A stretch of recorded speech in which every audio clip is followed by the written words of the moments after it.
ዛሬ በአዲስ አበባ ከተማ እየተከበረ የሚገኘው የኢሬቻ በዓል ለከተማው ነዋሪዎች ከባድ ስጋትን ፈጥሯል። ከሰሞኑ በመዲናዋ ከፍተኛ የሆነ ፍተሻና አፈሳ እንደነበር የሚገልጹ ምንጮች በዛሬው ዕለትም እጅግ አስፈሪ የሆነ ድባብ እንደሚታይ ገልጸዋል። ለዚህ ምክንያቱ ደግሞ በከተማዋ ቦምብ ተገኘ መባሉን ተከትሎ ፖሊሶቹ ሁሉንም በጥርጣሬ መመልከት መጀመራቸው እንደሆነ ተገለጸው። ይህ በእንዲህ እንዳለም ከሰሞኑ በወሎ ቀጠና የተካሄደውን ከባድ ውጊያና ያገዙን ሽፈት ተከትሎ በርካታ ጀነራሎች መረሸናቸውን ወታደራዊ ምንጮች ገልጸዋል። በዝርዝር እንመለከተዋለን። በዘመቻ አርበኛ ደማሊ ከባድ ጉዳት ያስተናገደው የብልጽግና ቡድን የመጨረሻ ያለውን ካርድ መዟል ተባለ። ሞርተርና ሌሎች ከባድ መሳሪያዎችን በመስጂዶችና በቤተ ክርስቲያኖች ላይ ሲወረውር የነበረው ያገዙ ኃይል የፋኖን ክንድ መቋቋም ሲያቅተው በስተመጨረሻም አስቀድሞ ባዘጋጀው ገዳይ ስኳድ ቡድን አማካኝነት ሃይማኖታዊ ግጭት ለመቀስቀስ በፋኖ ስም በመስጂድ ውስጥ በነበሩም የአማራ ተወላጆች ላይ ጥቃት መሰንዘሩን ምንጮች ገልጸዋል። ይህም የመረጃ ጊዜያችን ትኩረት ነው፣ በስፋት የምታደምጡት ይሆናል። ሰላም ጤና ይስጥልን። የተከበራችሁና የተወደዳችሁ የአፍላ ሚዲያ ቤተሰቦች እንደምን ቆያችሁ?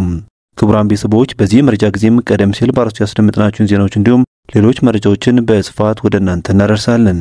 እናንተም ቻናሉን ሰብስክራይብ እንዲሁም ቪዲዮ ላይክ እና ሼር እንድታደርጉ በትህትና እየጠየቅን በቀጥታ ወደ ዝርዝር መረጃዎች አለፈን።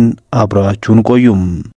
በአማራ ክልል በሕግ ማስከበር ስም ልጃገረድ ሴቶችን አፍኖ አልዋቅ ሆቴል ከሚስተናገዱ ጀነራሎች ጋር ዝሙት እንዲፈጽሙ ያስገዳል እየተባለ በገዛ ጓዶች የሚታማው ጀነራል አበባው ታደሰም ባለፉት ቀናት በደብረ ብርሃን ከተማና በኮምቦልቻ ከተማ እንዲሁም በባህር ዳር ከተማ ከመስመራዊ መኮንን በላይ የሆኑ ወታደራዊ አመራሮችን በተለያየ ጊዜ ሰብስቦ ማወያየቱን ምንጮች ገልጸዋል። የውይይት ሰነዱ ከጂኦ ስትራቴጂካዊ ኩስምና ወደ ታደሰ ቁመና መሸጋገር በሚል ርዕስ የተዘጋጀ ሲሆን የሰነዱ አዘጋጆች ጠቅላይ ሚኒስትርና የተረተረት አማካሪው አቶ ዳንኤል ክብረት እንዲሁም የመከላከያ ሚኒስትር መሆናቸውን ሚዲያችን ሰነዱን ካደረሱት ወታደራዊ ምንጮች ተረድቷል። ጀነራል አበባው በሶስቱም ከተሞች ባደረገው ውይይት የውይይቱ ተሳታፊ የሆኑ ከመስመራዊ መኮንነት በላይ ማዕረግ ያላቸው ወታደራዊ አዛዦችን የእጅ ስልክ ይዘው እንዳይገቡ ተከልክለው እንደነበርም ተጠቁሟል። ጀነራሉ በደብረ ብርሃን ከተማ በሰነዱ ዙሪያ ከነበረው ውይይት ጎን ለጎን በአየር ወለድ ኮማንዶ ክፍለ ጦሮችና በአድማ መከላከል አባላት መካከል ተፈጥሮ የነበረውን የእርስ በርስ ግጭት ለመፍታት ሙከራ ያደረገ ቢሆንም ነገር ግን ሳይሳካለት ቀርቷል ሲሉ ነው ምንጮች የገለጹትም። በኮምቦልቻ ከተማ በተካሄደው የውይይት መድረክ አንድ አካባቢ ተወልደው እንዳደጉ የሚነገርላቸው ጀነራል አበባው ታደሰና የሰሜን ምስራቅ እዝ አዛዡ ሌተናል ጀነራል አሰፋ ቸኮል በሻይ ረፍት ሰዓት ላይ ፊት ለፊት ተገናኝተው ዱላ ቀረሽ ስድብ መለዋወጣቸውም ተሰምቷል።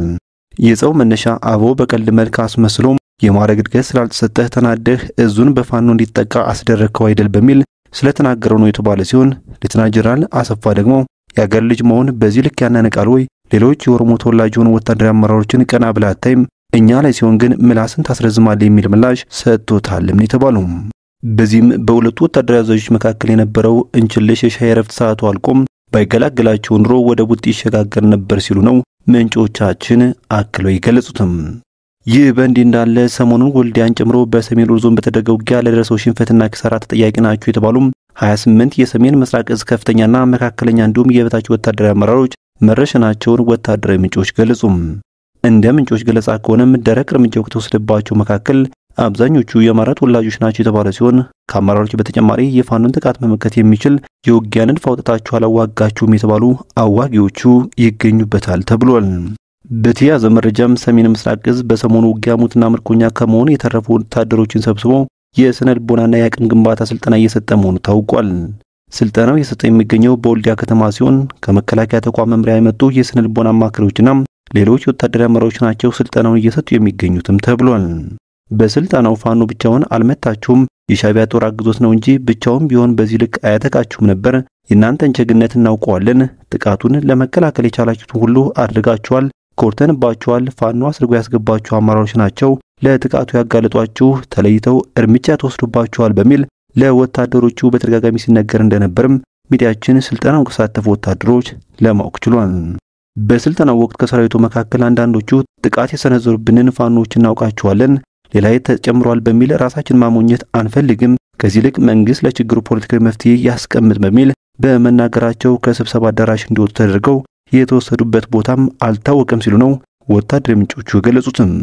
ይህ በእንዲህ እንዳለ በዘመቻ አርበኛ ደማሊ ከባድ ጉዳት ያስተናገደው የብልጽግና ቡድን የመጨረሻ ያለውን ካርድ መዟል ተባለም። ሞርተርና ሌሎች ከባድ መሳሪያዎችን በመስጂዶችና በቤተ ክርስቲያናት ላይ ሲወረውር የዋለው ያገዙ ኃይል የፋኖን ክንድ መቋቋም ሲያቅተው በስተመጨረሻም አስቀድሞ ባዘጋጀው ገዳይ ስኳድ ቡድን አማካኝነት ሃይማኖታዊ ግጭት ለመቀስቀስ በፋኖ ስም በመስጂድ ውስጥ በነበሩም የአማራ ተወላጆች ላይ ጥቃት መሰንዘሩን ምንጮች ገልጸዋል። ወሎ ቤት አማራ ላይ የሃይማኖት ግጭት እንዲቀሰቀስ በከፍተኛ ሁኔታ እየሰራ የነበረው ይህ ብልጽግና ቡድንና ሌሎች አማራ ጥላ ኃይሎች አስቀድሞ ባዘጋጁት ገዳይ ቡድን በመካነ ሰላም ከተማ በእስልምና እምነት ተከታይ አማራ ተወላጆች ላይ ጥቃቱን ከፈጸመ በኋላ የሃይማኖታዊ ግጭት ቀስቃሽ መልእክቶችን በስፋት ማሰራጨታቸውን ተያይዘውታልም ተብሏል።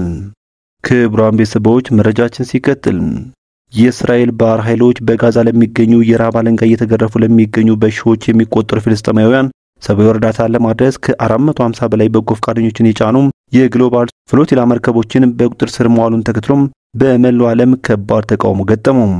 የጋዛን እርዳታ ፍሎቲላ መያዙን ተከትሎም ረቡዕ ረፋድ ላይ የተቀሰቀሰው ሰፊ ተቃውሞ እስከ ሐሙስ ድረስ በመቀጠል በፈረንሳይ፣ በጣሊያን፣ ስዊዘርላንድና ስፔን ዋና ከተሞች እንዲሁም በሌሎች የአውሮፓ ከተሞች እንደ ጄኔቫ፣ ፊሊፒንስ፣ ዘሂግ፣ ብራስልስ፣ ኒኮሲያና ኢስታንቡል እንዲሁም ኒውዮርክ፣ ኩአላላምፑር፣ ሲድኒ፣ ካራቺም፣ ቦነስ አይረስና ሜክሲኮ ሲቲ ተመሳሳይ ተቃውሞዎች ተካሂደዋልም የተባለው። ሮብና ሐሙስ ዕለት በአውሮፓና በዓለም ዙሪያ ባሉ ዋና ከተሞች ጎዳናዎች የወጡ ሰልፈኞች ወደ ጋዛ ሰብአዊ ድጋፍ እንዳይገባ ለረጅም ጊዜ ጣለችውን እገዳ በማንሳት ወደ ሰርጹ ሰብአዊ እርዳታ ያለ ከልካይ እንዲገባም እንዲፈቀድም እንዲሁም የጋዛ እርዳታ ለማድረስ ከ40 በላይ መርከቦችና ወደ 500 የሚጠጉ አክቲቪስቶችን ያቀፈው በእስራኤል ቁጥጥር ስር የሚገኙት የፍሎቲላ ቡድን አባላት በአስቸኳይ እንዲለቀቁም ጠይቀዋል። ክቡራን ቤተሰቦች ከአፍላ ሚዲያ ለሰዓቱ የነበሩን መረጃዎች እነኝን ይመስሉ ነበር። በቀጣይ በሌሎች ዜናዎች እንዲሁም ጥቆሞች እስከምንገናኝ በያላችሁበት የዓለም ጫፍ በሰላም ቆዩኝ።